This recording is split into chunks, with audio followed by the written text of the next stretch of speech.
Olá, pessoal. Eu sou a Gabriela, da Adelina Instituto. Já deixo aqui meu agradecimento a todos vocês que estão aqui conosco. Muito obrigada pelo interesse. Para nós é muito importante ter pessoas interessadas no que a gente propõe. Isso é o que nos motiva e nos faz continuar aqui na luta e na resistência da arte e da cultura no Brasil. Para quem não conhece, o Adelina Instituto foi fundado em 2017, desenvolve projetos de pesquisa, produção e compartilhamento de conhecimento em arte contemporânea, com o compromisso de fomentar a arte, a cultura e a educação e promover intercâmbios culturais entre artistas, professores, curadores, estudantes, ampliando horizontes, perspectivas e reflexões por meio de nossas ações. São promovidos encontros, oficinas, publicações, cursos interdisciplinares, exposições, prêmios e ações educativas para diversas faixas etárias. Nós procuramos também sempre colocar em nossa grade orientações artísticas e uma programação voltada para quem quer produzir arte ou pesquisar, e nós também oferecemos bolsas integrais para professores da rede pública. Quem tiver interesse em conhecer mais sobre as nossas ações, por favor, acesse o site adelina.org.br. Bem, hoje estamos aqui reunidos para o encontro O Transe como Processo, com a artista Eneida Sanches, que compõe a exposição Para Sair de Casa, junto das artistas Elisa Arruda, Kika Levi e Cleire Cardoso. Essa exposição está em cartaz presencialmente lá na Oficina Cultural Oswald de Andrade, no Bom Retiro. Ontem lançamos um vídeo com um pouco da exposição, então quem tiver interesse em ver, só acessar o nosso Instagram ou YouTube. E está uma exposição muito legal.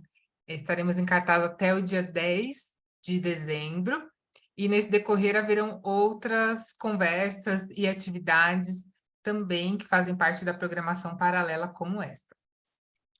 Bem, a artista Eneida Sanches nasceu em Salvador, Bahia, em 1962, vive e trabalha em São Paulo, formou-se em Arquitetura e Urbanismo pela Universidade Federal da Bahia, em 1990, com o Ogan Gilmar Conceição, aprendeu a usar o latão e o cobre para fazer ferramentas de orixá. Em 1997, começou a fazer aulas de gravura na universidade e mais tarde frequentou as oficinas do MAN da Bahia. Coordenou a Galeria ACBU em Salvador, entre 2002 e 2009, e possui obras em instituições públicas e privadas, como o Caribbean Cultural Center, em Nova York, nos Estados Unidos, na Smithsonian Institute, em Washington, também no Museu de Arte Moderna da Bahia, no Africa Museum, no Berk Endau, na Holanda, e na Face Art Space. Bem, isso aqui é uma parte do currículo da Eneida, tem muito mais. Então, eu vou passar a palavra para ela, para a gente iniciar essa conversa. E qualquer dúvida e questão, estarei aqui no chat. Obrigada, pessoal, e um ótimo encontro.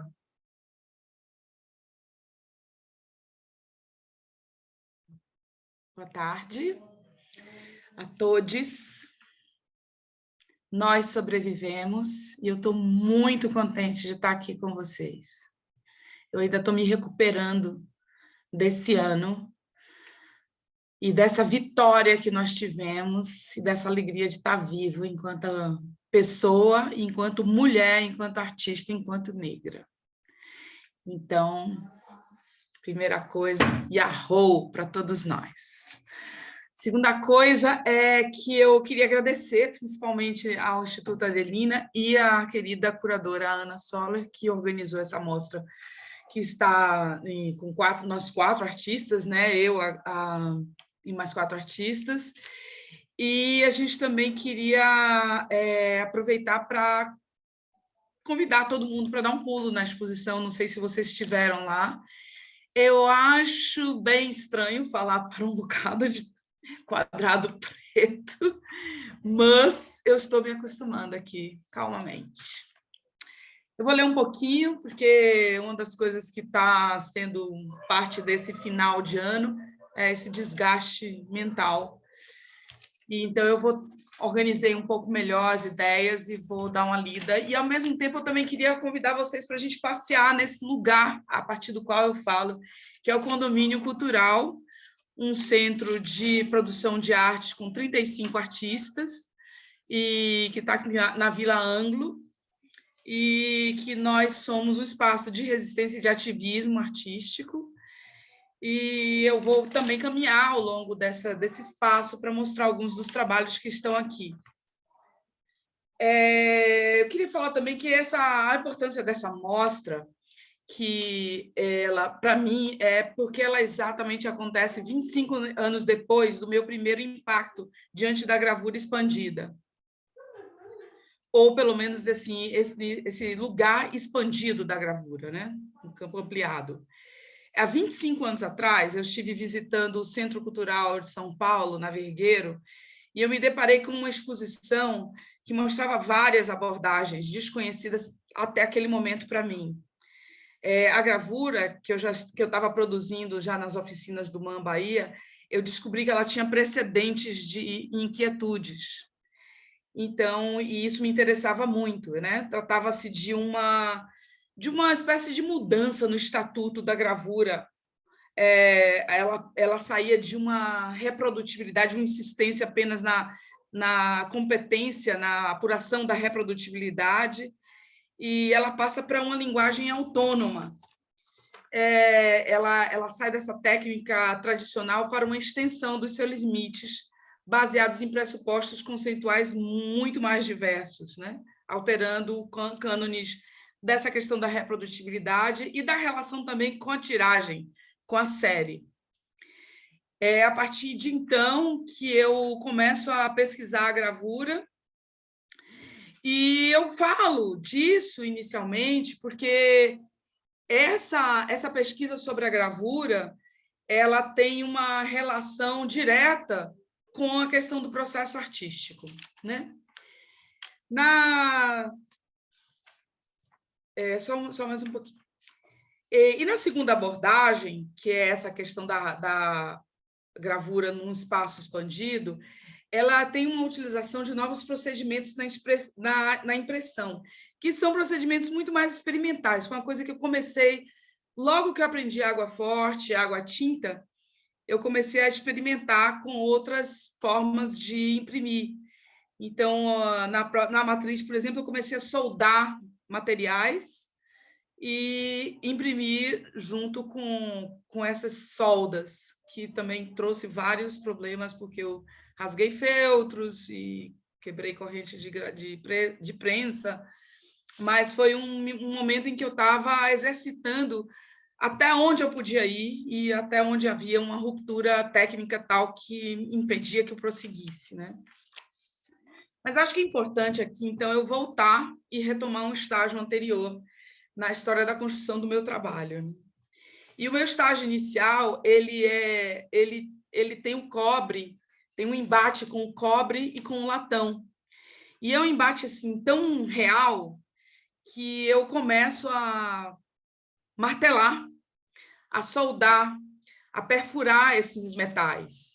Eu não sei quantos de vocês sabem da minha relação com a factura de ornamentos para o candomblé, mas eu comecei como ferramenteira de indumentárias para os orixás.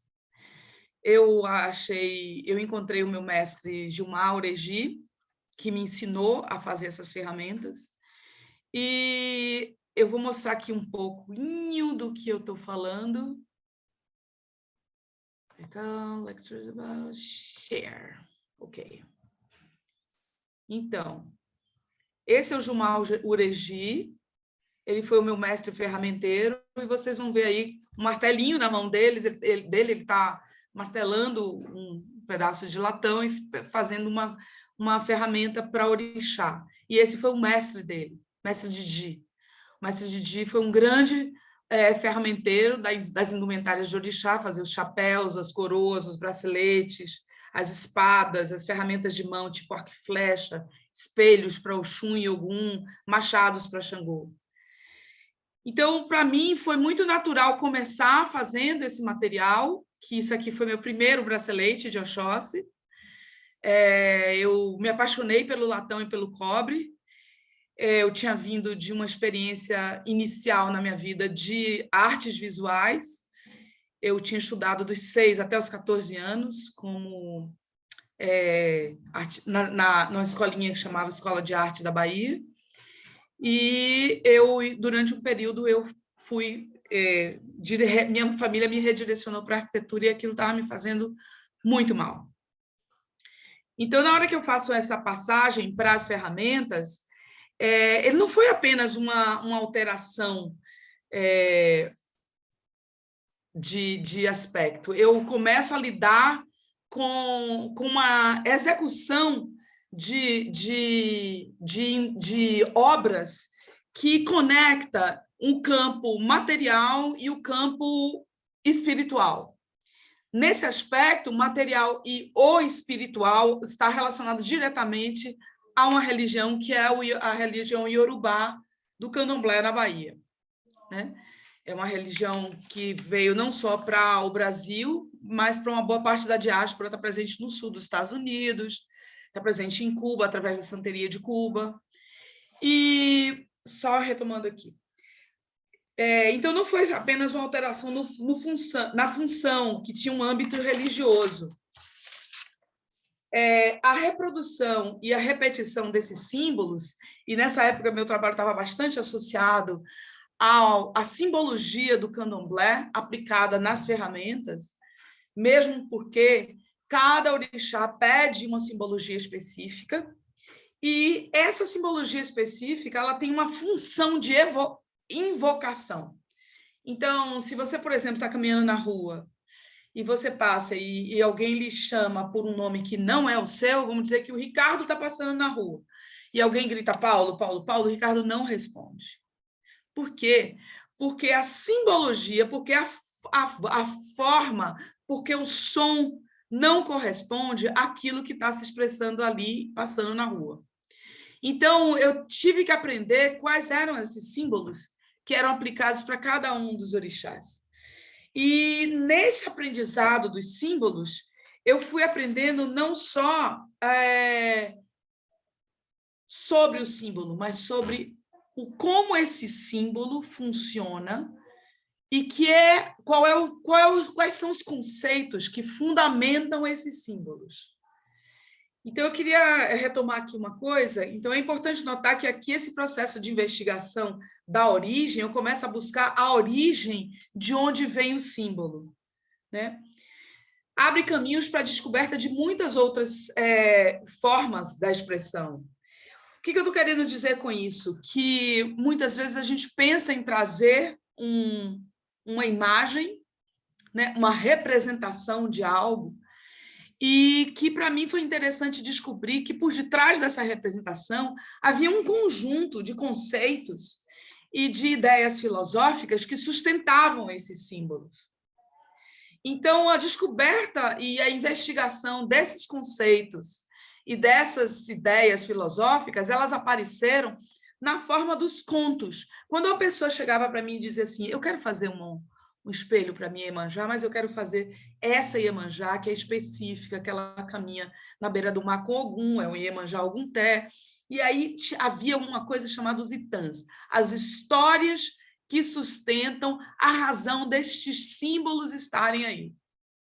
E as histórias que sustentam são, muitas vezes, princípios e conceitos filosóficos. Esses princípios e conceitos filosóficos, eles ampliam o campo de possibilidade para não digo a representação, mas para a expressão daquilo que está por detrás do símbolo. Isso, para mim, foi uma chave importantíssima. Só mais uma coisa. Assim. Um campo, esse é um campo...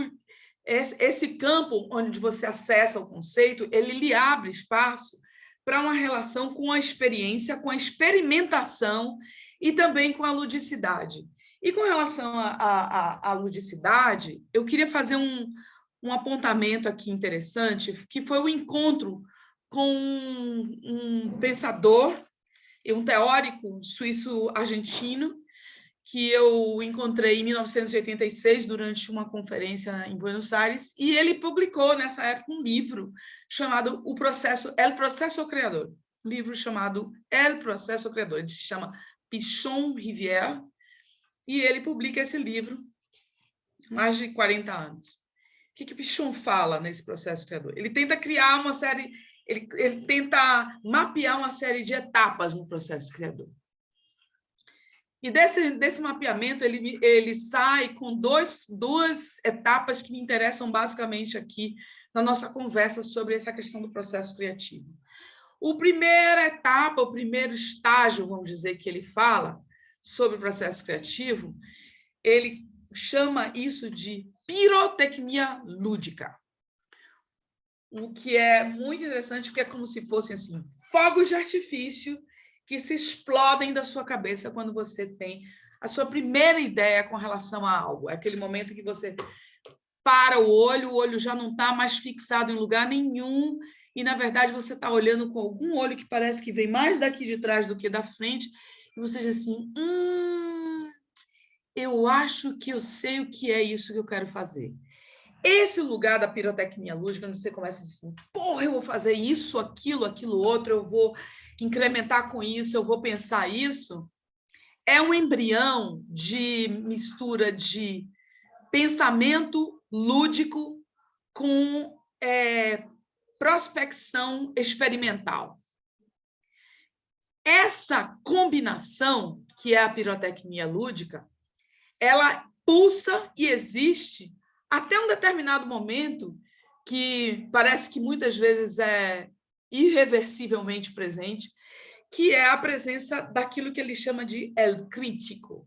El crítico é aquele estágio onde, em tese, você poderia usar como fator estruturante do teu trabalho, como fazer, que material comprar, isso vai ficar em pé, a argila vai partir. Esse momento do crítico, em tese, é um momento estruturador do trabalho. Só que aí também é uma porta para a entrada de uma série de vozes que determina que talvez isso não seja tão interessante. Que negócio besta. Nossa, que coisa infantil. Nossa, insignificante. Isso ninguém ia gostar num salão. Essas vozes são as vozes que querem repetir processos anteriores. Essas vozes, elas deveriam estar vindo para estruturar o trabalho. Ela não reconhece na pirotecnia lúdica, no embrião da pirotecnia lúdica, um fator de ineditismo que é seu, que só pertence a você, é tua identidade e é teu nesse momento. Porque no próximo momento você pode estar pensando outras coisas também.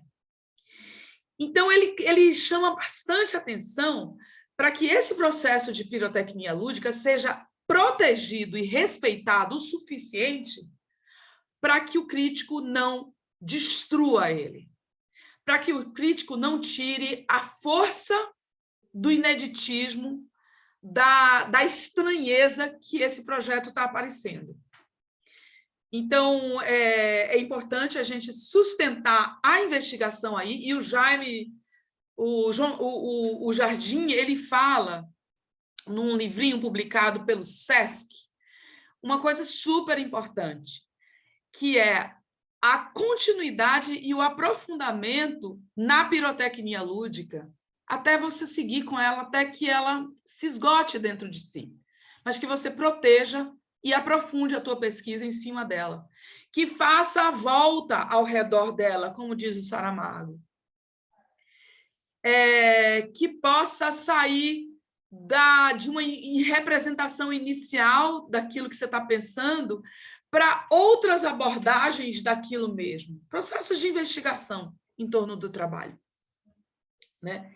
Então, fechando esse parêntese do Pichon Rivière, eu queria falar que o aprofundamento a partir desses símbolos, na direção das bases filosóficas, deu-se inicialmente através desses contos, né?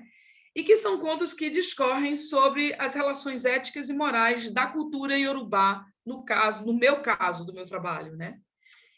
Onde que essas relações éticas e morais estão fundamentadas. Então, eu queria dar uma olhada aqui com vocês nesta outra imagem, que é a imagem do Oxóssi. Esse conto, especificamente, foi um conto interessantíssimo para a minha expansão da minha investigação das matérias dentro da gravura. Ele contém aí, nessa imagem do Caribé, uma representação do Oxóssi vestido com a paramentação dele, né? Está aí com arco e flecha, com esse rabinho aí sacudindo, mas ele tem também duas capanguinhas, dá para ver uma, mas a outra está atravessada e está nas costas dele. As capanguinhas contêm duas dinamizações diferentes da mesma substância. Eu tenho a mesma substância. Então, uma serve para salvar e outra serve para matar. Se o Oxóssi caminha na floresta e vê um animal doente, ele puxa de uma capanguinha, põe aquela substância e salva o animal. Esse é o conto. Se o Oxóssi está com fome e está na floresta, ele pega da outra capanguinha, põe na ponta da seta, mata o animal. Eu acho que esse conceito ele traz pelo menos 3 relações importantes aí, que é a relação de autoridade, de autonomia e de responsabilidade, né? Diante de uma relação distinta de uma relação infantil com Deus e o homem, a cultura iorubá, nesse exemplo, nos permite acessar uma variedade de possibilidades de ações, de acordo com aquilo que é solicitado no momento. Ou seja, vamos dizer que você tem 2 indivíduos com o mesmo cenário, a floresta e o animal. E, com isso, eles podem responder com diferentes ações. E não há um julgamento de comparação, pois são necessidades distintas, curar e matar. Então, isso dispara a noção de que a autoridade ela lhe confere uma autonomia e lhe traz como resposta a responsabilidade. Autonomia no sentido de autonomia, a sua própria lei. Então, você percebe, você toma a decisão e você age e você responde com relação a ela. Pensa, se você mata um animal que não precisa ser comido, então você também está respondendo a isso, mas você é livre para fazer isso. Eu acho que eu queria que a gente parasse aqui um minutinho só para avaliar o tipo de ameaça que é a cultura iorubana nesse aspecto, né? Porque a gente está sendo... É como se você oferecesse uma ameaça para as estruturas de controle, as instituições de controle, né? Ou seja, elas pretendem uma fixação e uma normatização das ações, e não a escolha individual das suas ações. Eu acho que eu vou voltar para isso com relação ao processo criativo também. Então, não é à toa que a filosofia iorubá é atacada, né, e comparada a uma prática demoníaca, né, porque ela gera liberdade a partir do seu cerne. Continuando aqui, então, eu estou trazendo isso eu quero trazer isso para a prática do ateliê. Eu quero trazer essa questão do exemplo que eu acabei de falar. Então, a gente tem um exercício contínuo de diálogo intenso entre a pirotecnia lúdica e a crítica estruturante, né? Essa extensão dos limites, a estruturação do corpo-objeto no tempo e no espaço. Ou seja, a captura de uma ideia e o seu retorno para a matéria, seja ele de forma visual, sonora ou qualquer que seja. Eu queria fazer mais um acréscimo também com relação a isso, que é uma citação sobre a relação entre imanência e transcendência que é abordada no conceito spinozista. O Spinoza ele menciona em seus escritos, e não é à toa que ele vai ser excomungado, né, durante a sua existência, dessa função da espiritualidade em um campo imanente. Não apenas num campo transcendente, não apenas numa espiritualidade que se desloca para um outro campo, mas aquela que produz no campo matérico. Ele trata o corpo como uma morada dessa espiritualidade. E aí eu faço uma relação direta entre essa relação espinosista com a questão do cavalo do orixá. Aquele que recebe e incorpora o orixá é aquele que materializa uma energia em forma de corpo, em forma de incorporação, de materialização.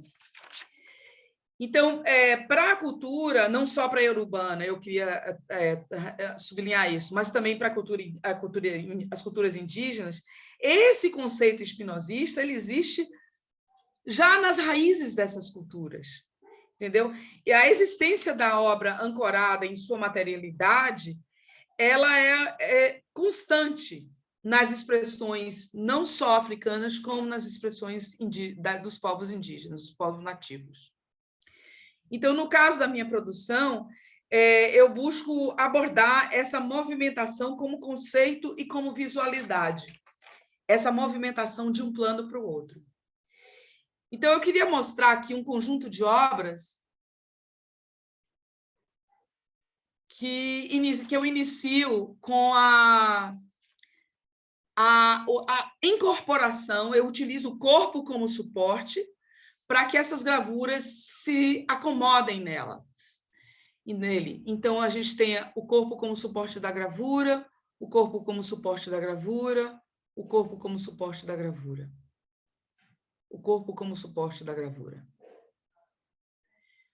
O que eu estou fazendo? Qual é o paralelo que eu estou estabelecendo aqui com o corpo como suporte da gravura e o transe?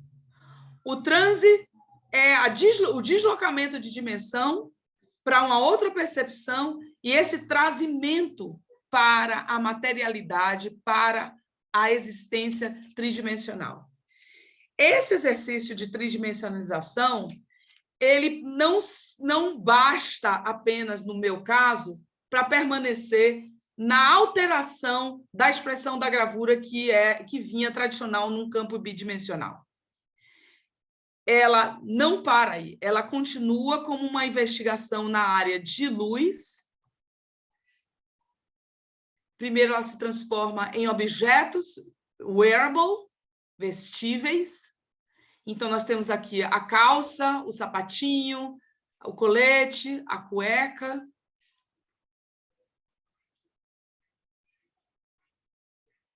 A calça, os sapatinhos, o colete, a cueca.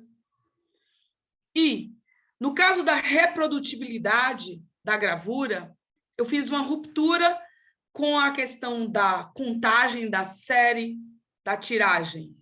Então, cada uma dessas matrizes foram 4.000 matrizes, 4.000 matrizes e 14.000 impressões. Essas impressões elas existiram numa primeira impressão, numa segunda impressão sem acréscimo de tinta, numa terceira impressão sem o acréscimo de tinta, numa quarta impressão sem o acréscimo de tinta, que produz uma sensação de fade.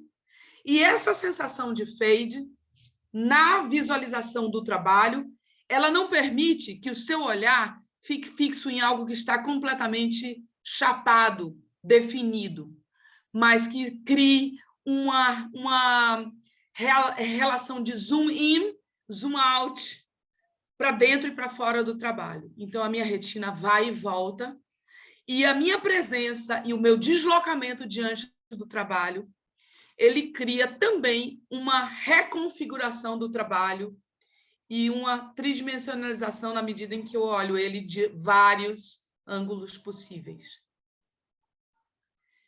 Essa ideia de alteração da dimensão, então, ela deixa de ser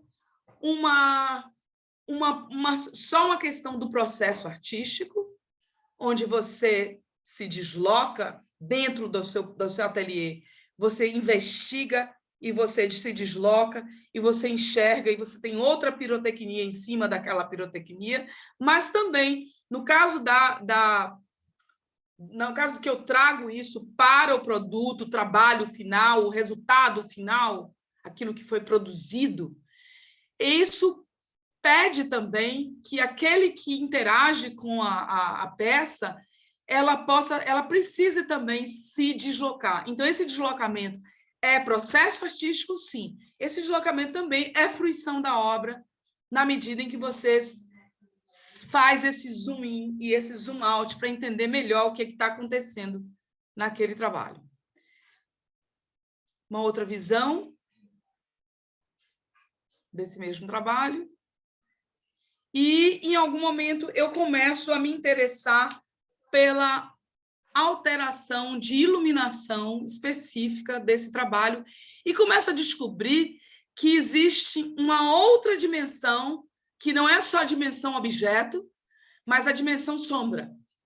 Então, essa dimensão sombra, ela tem a função de me contar sobre aquilo que eu posso pegar, aquilo que é materialidade e aquilo que está na borda entre o material e o imaterial. Embora essa materialidade exista enquanto olhar, mas ela é imaterialmente impalpável.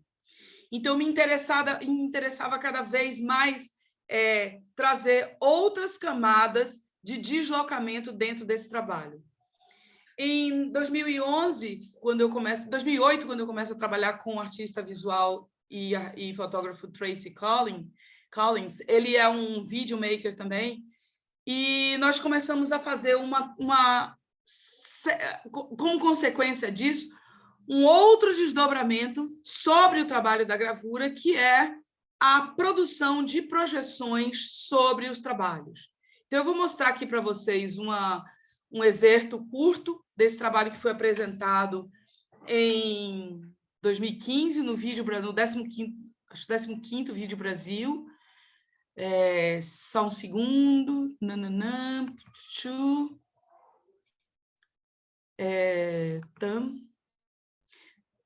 Tam e tam. Just a second, please. Eu sou um pouco difficult com tecnologia, mas já estamos aqui em processo. Pronto. Oops, I'm sorry. Peraí. Stop sharing. Stop screen. Stop sharing. Ok. Vou ficar só com vocês aqui um minuto, enquanto eu entro nesse outro site, que é o site do Lazy Goat Works. Lazy Goat Works.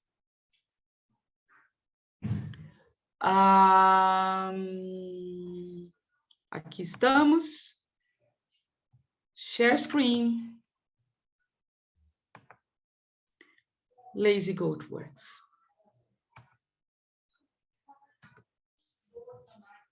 Lazy Goat Works apresenta em 2015 esse trabalho no Vídeo Brasil, e ele é um desdobramento desse trabalho que eu acabo de mostrar para vocês, que é o transe e deslocamento de dimensões. É um excerto. Ele conta com a colaboração de um artista, sound artist, chamado Juan Ernesto Díaz, do México.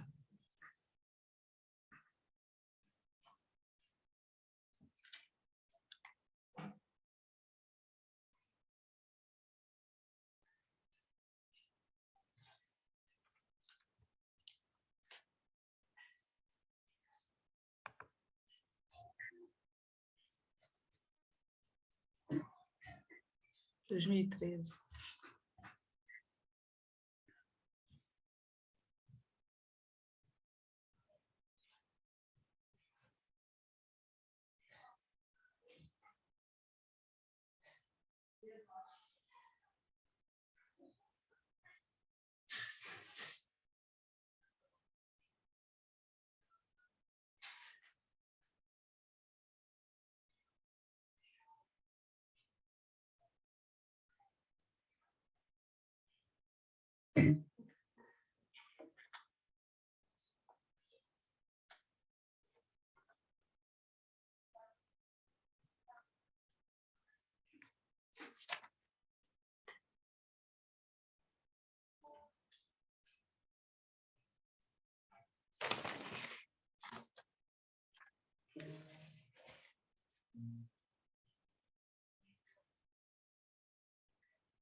Deixa eu ver aqui. Com volta. Essa busca de... Só um segundinho, peraí. Ok.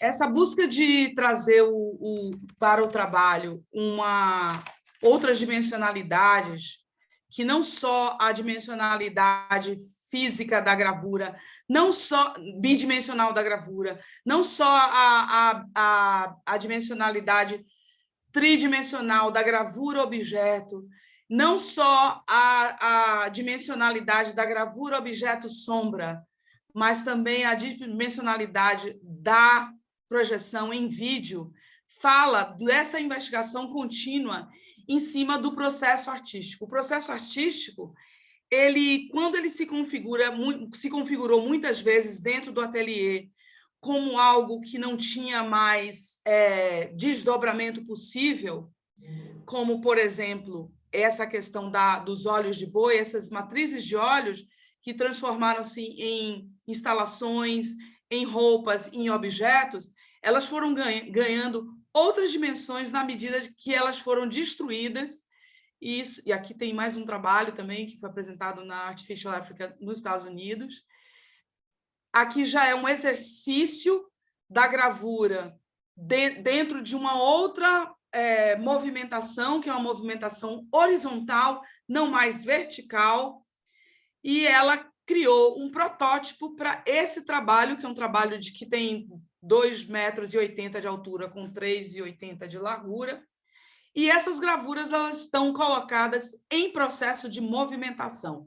Elas estão fixas e em movimentação ao mesmo tempo, na medida em que esses fios eles vão ganhando outras possibilidades de montagem, e à medida que você se aproxima do trabalho, você vai podendo visualizar, enxergar, mesmo ser engolido por esse set de gravuras de olhos que à distância não aparece, porque à distância nós vemos isso daqui. Então, ela se desdobra, ela se amplia, ela se altera, ela se revolve. Então, eu estou criando com isso uma cinética, que não é a cinética do trabalho, não existe nenhum motorzinho rodando as gravuras aí. É o deslocamento das pessoas diante do trabalho que cria essa alteração e essa modificação no processo da gravura. Um outro trabalho que eu gostaria de trazer aqui, com relação a essa questão do processo também, é como que essas gravuras, por exemplo, a partir de um determinado ponto, elas precisam ser picotadas e destruídas, porque a sensação que eu tinha é que tudo que já tinha possível mostrado no formato delas, como gravura de olhos de boi, são imagens que vêm de olhos de boi, eu já tinha me esgotado em mim. Então, eu precisava investigar mais o que era o desdobramento disso.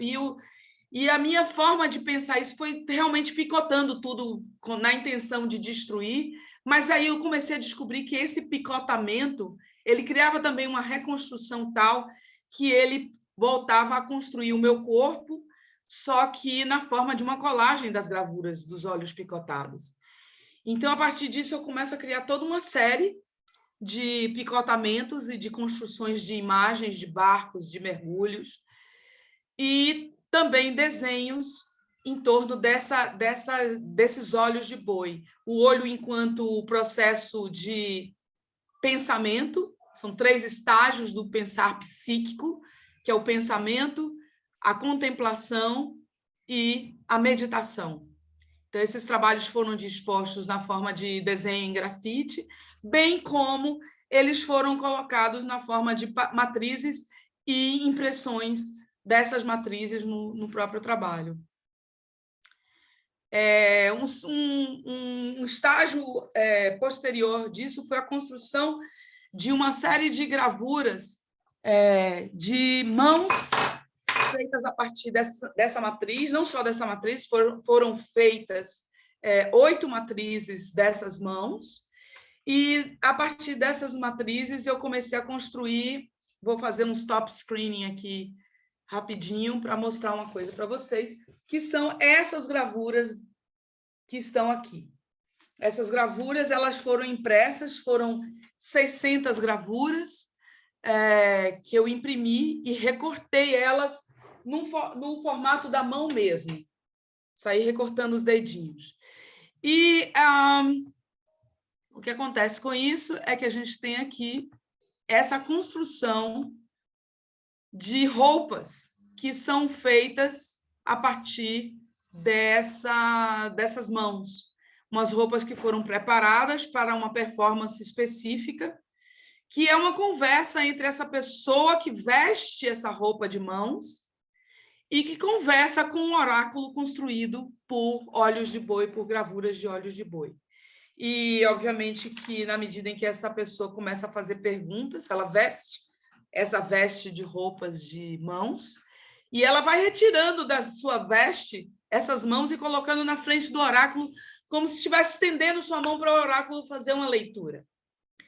E essa leitura, ela não vem na forma de voz ou de palavras, ela vem na forma de projeção e mapping sobre o corpo dessa pessoa, e como são imagens muito atravessadas, elas definitivamente não respondem a perguntas, elas, na verdade, trazem mais perguntas. E, em algum momento, essa pessoa veste esse oráculo e resolve se apropriar das perguntas, das respostas e dos questionamentos e das questões que estão em aberto e que permanecerão em aberto por muitos anos, até a vida inteira. Então, o que eu quero trazer com isso, esse é um formato de visualização do trabalho pós-performance, e o que eu quero dizer com isso, vou parar o screen, stop sharing aqui, é que a gente tem quando a gente começa uma investigação de processo artístico, muitas vezes a sensação que se tem é que a gente está interrompida pelo esgotamento daquela produção. E a minha experiência dentro do ateliê, ela me mostrou que a insistência na investigação, mais além daquilo que já foi produzido, ela traz desdobramentos surpreendentes, muitas vezes, do que eu não enxergava antes. Então, quando, por exemplo, eu comecei a ler sobre a questão spinozista da imanência versus a transcendência, Spinoza fala que o locus da transcendência é no corpo, não é transcendente, é imanente, do mesmo jeito que o candomblé e as religiões dos povos nativos, dos povos originários. Então, o que eu acho interessante é que, quando eu comecei a ler sobre isso e trazer as gravuras para o corpo, que me deram a experiência de tridimensionalidade inicialmente no corpo, e que me deram a experiência de painel, de mural, de exercício de luz, aquilo segue como uma continuidade natural daquilo que você achava que estava esgotado, que não deveria ser produzido mais, investigado mais. Então, nesse mesmo livro que eu lia sobre na verdade, a Deleuze falando sobre Spinoza, ele aborda também um outro conceito spinozista muito interessante, que é o conceito que fala sobre como que você estabelece relações, que eu acho que é a base para o que eles trazem posteriormente como rizoma. Como você estabelece relações onde você percebe como as coisas estão absolutamente interconectadas. E como nessa interconexão que você tem, não só com aquilo que você produz, com aquela pessoa que você fala, com aquela experiência do seu cotidiano, que também é uma fala do Walter Benjamin num texto chamado Figos Frescos, Fresh Figs, ele diz, permaneça atento e permaneça em afecção. O termo de afecção, de afetar e ser afetado, é como se fosse a gente é uma estrutura, a gente tem uma estrutura de caráter, uma estrutura de operação, que é um pouco tecla default da gente, e que isso inicialmente me dava um pânico, porque eu tinha medo de estar sempre me repetindo dentro da minha mesma simbologia, ou vamos dizer, dicionário interno, a minha biblioteca interna. E eu descobri que sim, a gente tem uma biblioteca interna que, vamos dizer, é como se fosse um papel retangular, todo divididinho por tiras. E que essas dobras, elas me permitem um sanfonamento de uma estrutura que é e sempre vai ser a mesma estrutura. Mas ela se nega a permanecer a mesma na medida em que eu afeto e me permito afetar.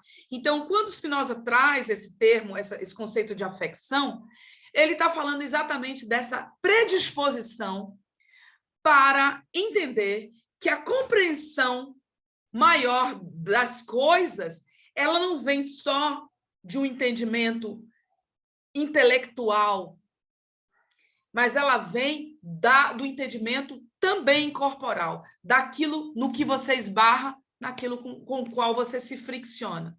Então, eu queria voltar aqui para duas coisas. Uma coisa é a fala do Walter Benjamin, quando ele fala em Fresh Figs, que ele tem uma carta para ser enviada. Eu vou fazer um resumo, assim, very resumo.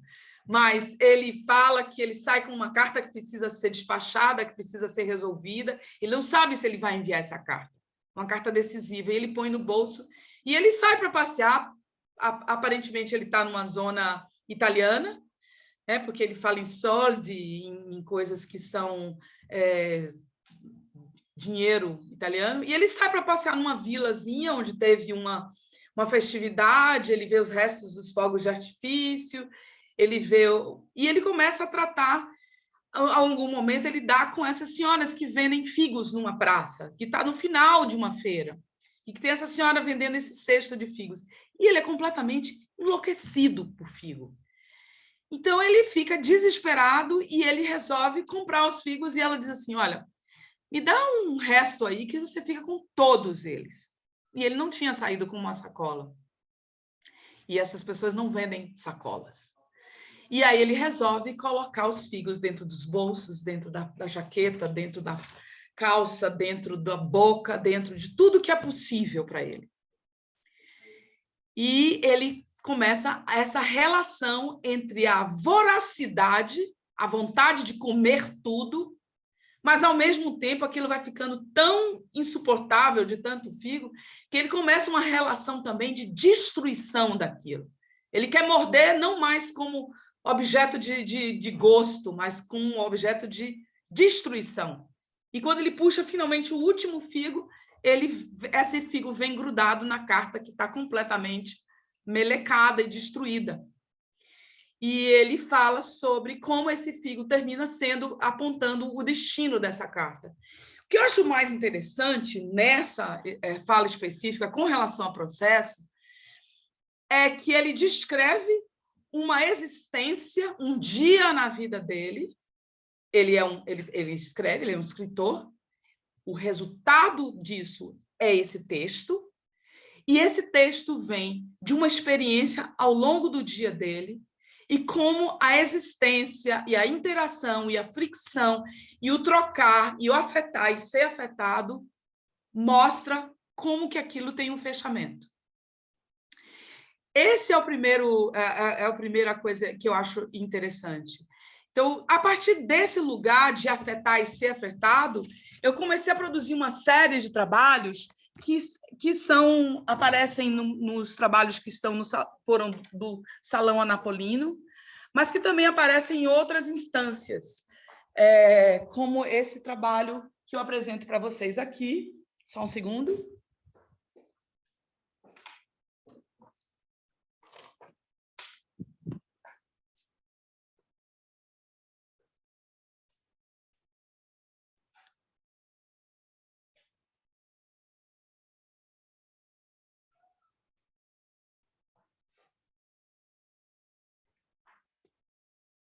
Esse trabalho está construído em chumbo, cobre e desenho. Os desenhos são as linhas que interconectam o trabalho. Essa matriz, que vem do cogito, do contemplo e do medito, e esse corpo em afecção contínua. Esse corpo em afecção contínua. Esse corpo que afeta e é afetado. Esse segundo trabalho,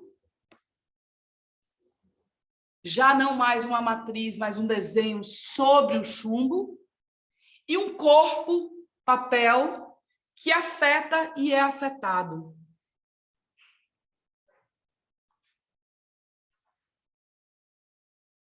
Este trabalho, em chumbo, que são escarificações sobre o metal. Então, a gravura, ela deixa um lugar também de eu só pertenço ao cobre, ou eu só pertenço ao latão, ou eu só pertenço à madeira. Essa gravura, essa escarificação não é só do ácido, mas também do exercício sobre os metais, os distintos metais. Por último, eu queria complementar com uma... Só mais uma coisa que eu quero falar para vocês. Eu queria voltar para essa questão do processo enquanto espaço lúdico que o Pichon Rivière trata. Eu trabalhei há uns 2 anos atrás com um grupo de estudantes de mestrado numa universidade fora daqui, e uma das coisas que eu achei muito estranho era que, na minha visita aos ateliês, eles organizaram as peças todas botaram nas paredes e tudo, e eu perguntava sobre os trabalhos, queria saber, queria conhecer, e em um determinado momento eu peço para olhar as gavetas, as mapotecas, onde estão os desenhos, onde estão os projetos. E a maioria dessas pessoas me falavam que não queriam mostrar porque eram coisas bobas, que eram insignificantes e que não tinha valor. E eu, ao longo desses anos, completando esse ano 30 anos de ateliê, eu descobri que as coisas mais bobas e mais insignificantes e mais sem sentido foram de onde eu tirei as minhas melhores ideias. Foi onde eu trouxe aquilo que era mais legítimo meu, aquilo que não havia nenhuma expectativa. Nesse aspecto, eu acho que é bem interessante a gente assistir também um videozinho da Agnes Martin. Ela tem um livro chamado Writings, escrita, foi publicada há 100 anos atrás, mas ela também tem um textinho que a Tate Modern fez dela. Um textinho, não, um videozinho bem curto, acho que 5 minutos. E chama-se Beauty is Inside of You. Beleza está dentro de você. E nessa fala, ela conta como que essa permanência diante das coisas, e também no livro ela fala não expectativa do olhar do outro sobre as suas questões. No momento em que o crítico negativo, lança sobre o pirotécnico lúdico um olhar uma fala de isso está estranho, essa é a luz vermelha para a gente saber que isso é um lugar, um buraco por onde a gente pode entrar e escavar coisas. Porque aquilo que é estranho é aquilo que nunca foi mostrado, aquilo que nunca apareceu antes. Então, ele é estranho, ele está fora da curva, ele está fora da moda, no sentido estatístico da palavra. E ele está fora da moda porque ele só poderia vir de você, não foi feito por mais ninguém. Então, eu acho importante que a gente comece a valorizar cada vez mais os projetos e também esperar o tempo deles. Tem um orixá, um inquice, um momentinho só.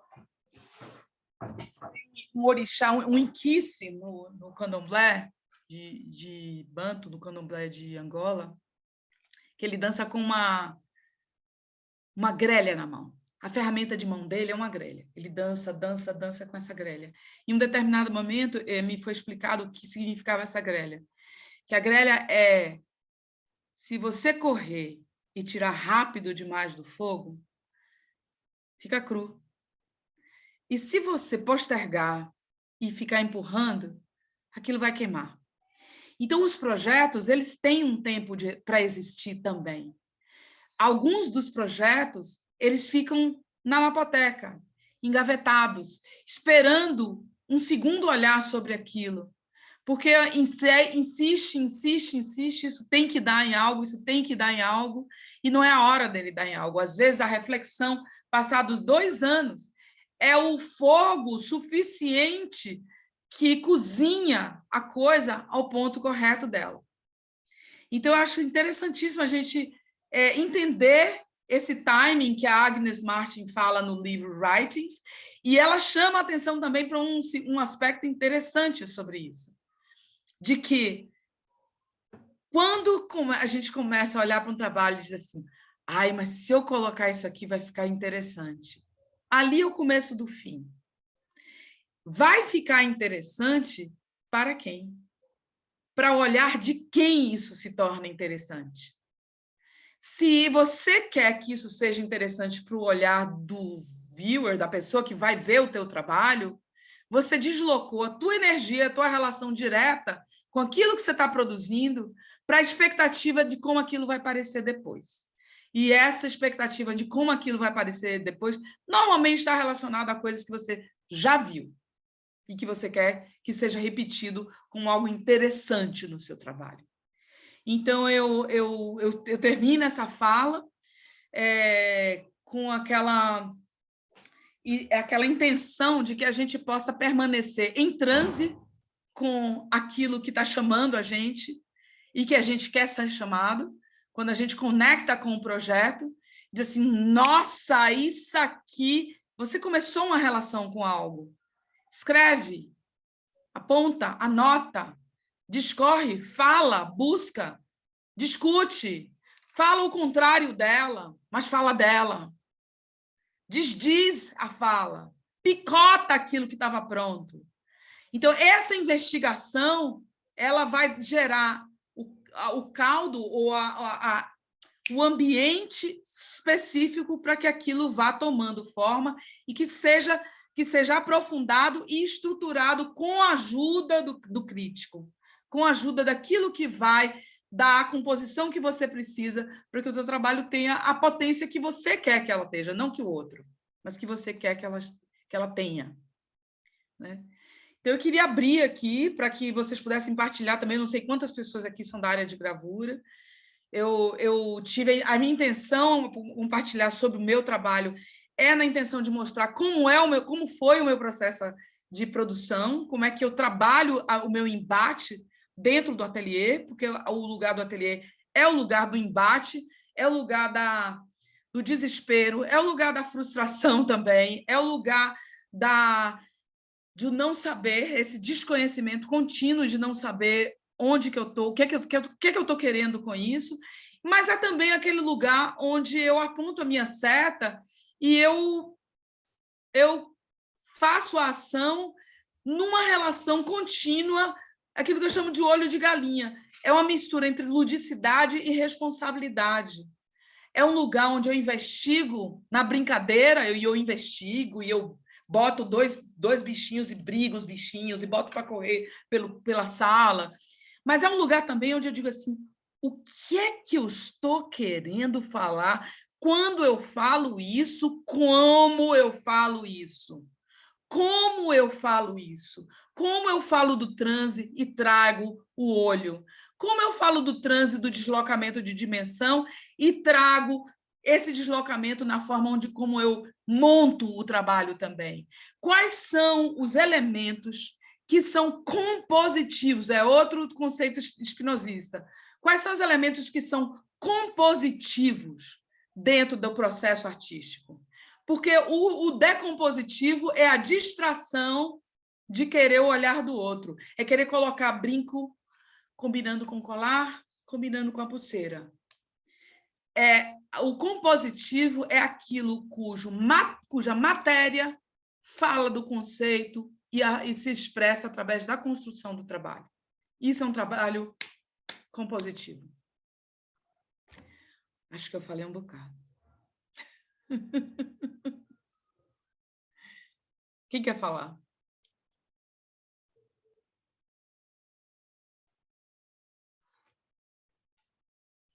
Contar pelo menos uma piada. Fala sobre o seu processo, fala alguma coisa que você esteja investigando.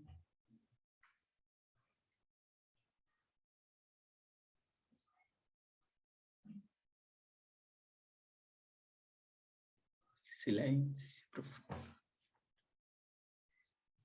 Ou alguma pergunta mesmo, assim, alguma curiosidade sobre essa questão da gravura. Sobre...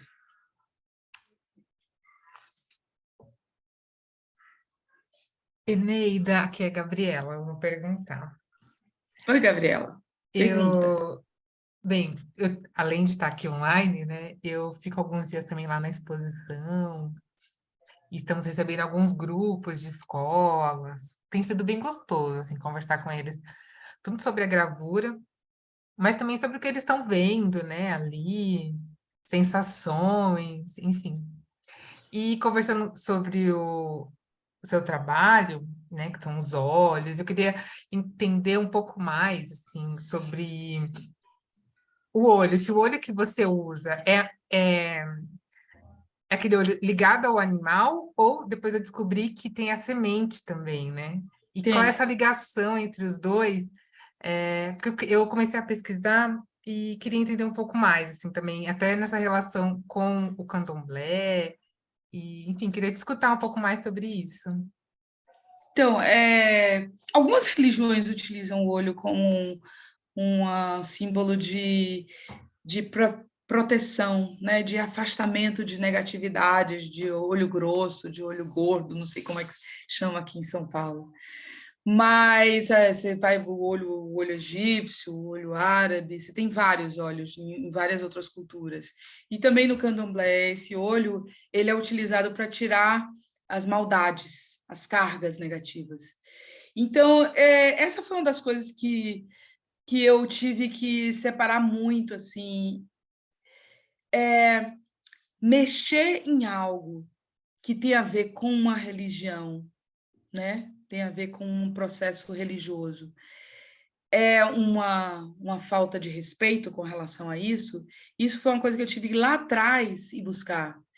E o que eu ouvi dessas pessoas ligadas ao candomblé foi: você é um artista e você trabalha as questões na forma artística.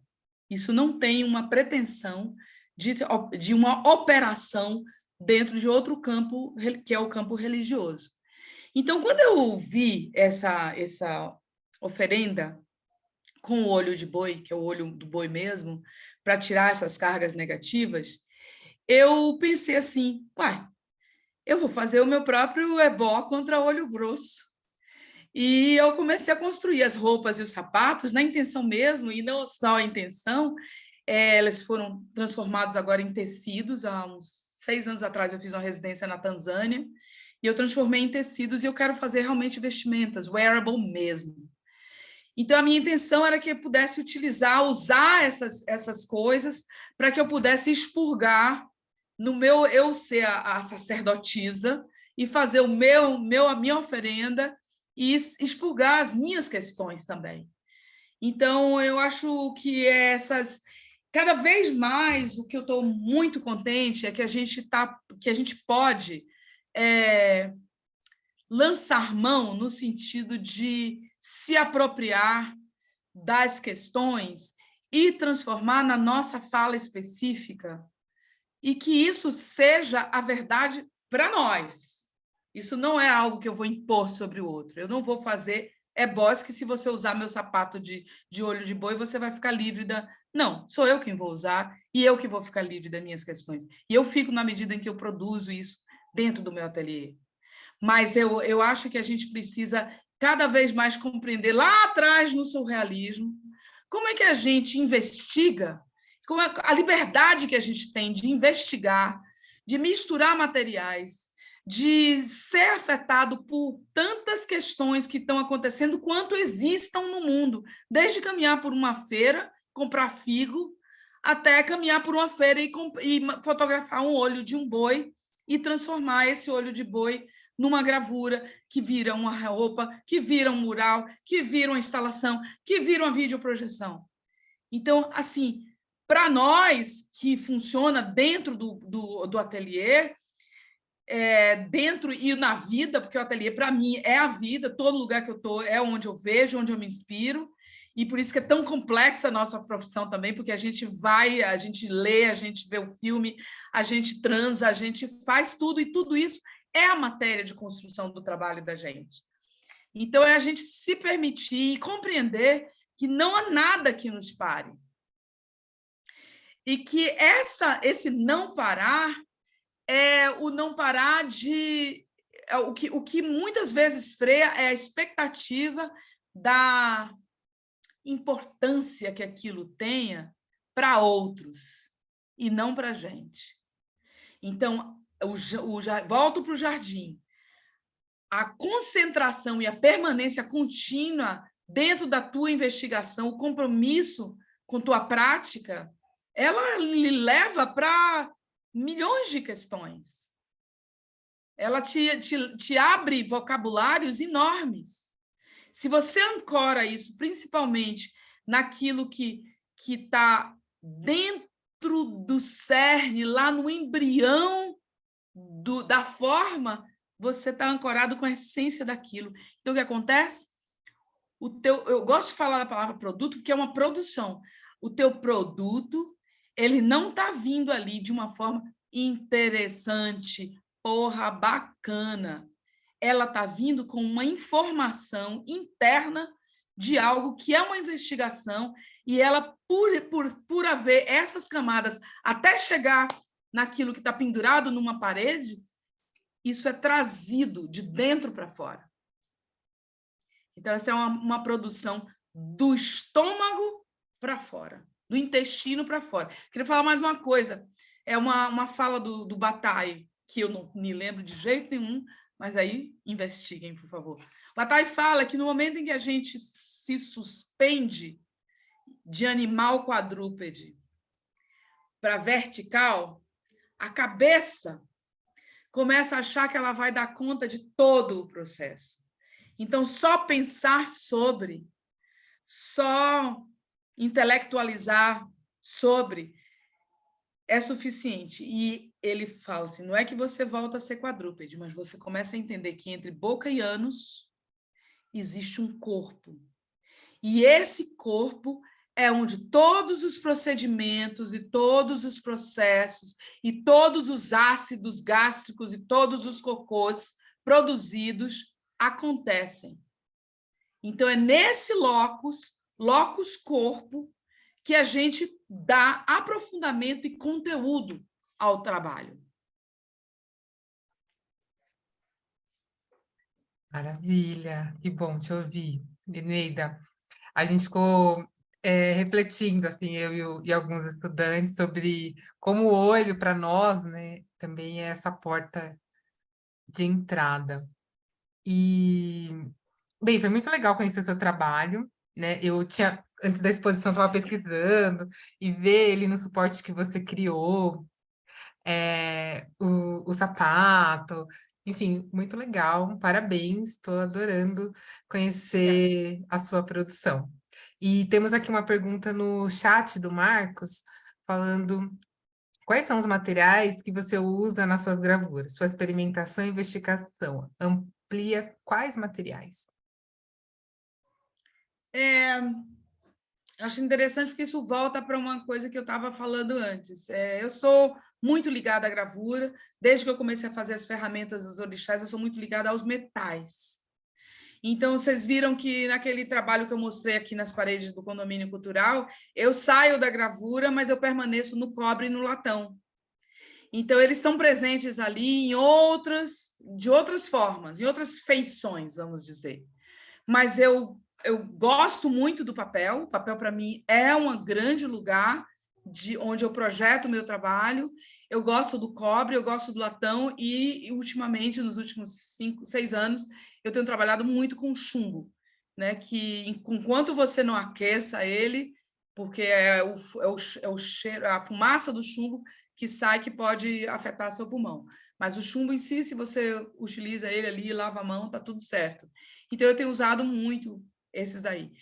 Cada vez que eu penso em introduzir um material novo, eu sempre me faço essa pergunta.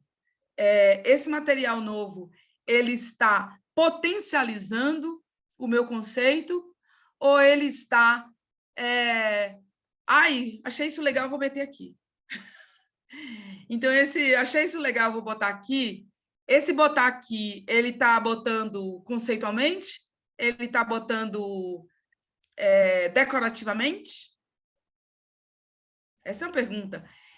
Eu deixo de botar... Vou ampliar mais essa pergunta que ele provocou aí. Eu deixo de colocar algo porque eu tenho medo que fique bonito? Eu coloco algo porque eu acho que está na moda ficar grotesco? Isso aí vocês podem vir para o Mário Perniola, por exemplo, que é um esteta que trabalha sobre questões estéticas contemporâneas, e ele faz essa provocação. Ele pergunta assim, uai, ficou tão, entre aspas, na moda que as coisas fiquem mais ou menos borradas, mais ou menos inacabadas? Sim, a gente está se pontuando como ser inacabado. Finalmente, a gente se entende como ser inacabado em constante mudança. Mas eu acho que também tem que tomar cuidado para que não exista um medo da estética enquanto beleza também. Porque cada coisa tem uma função específica no trabalho. E, às vezes, esse lugar acabado também tem uma função específica. Então, o que a gente está falando aqui é não usar nenhuma justificativa para querer provocar o olhar do outro na direção do trabalho, mas que aquilo venha como propriedade, de forma própria do trabalho, que aquilo seja potencializador do conceito.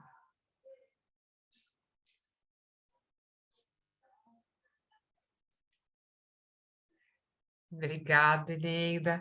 Pessoal, alguém tem mais alguma pergunta? A gente está chegando nos minutos finais, mas ainda dá tempo. Ou comentário, enfim, fiquem à vontade.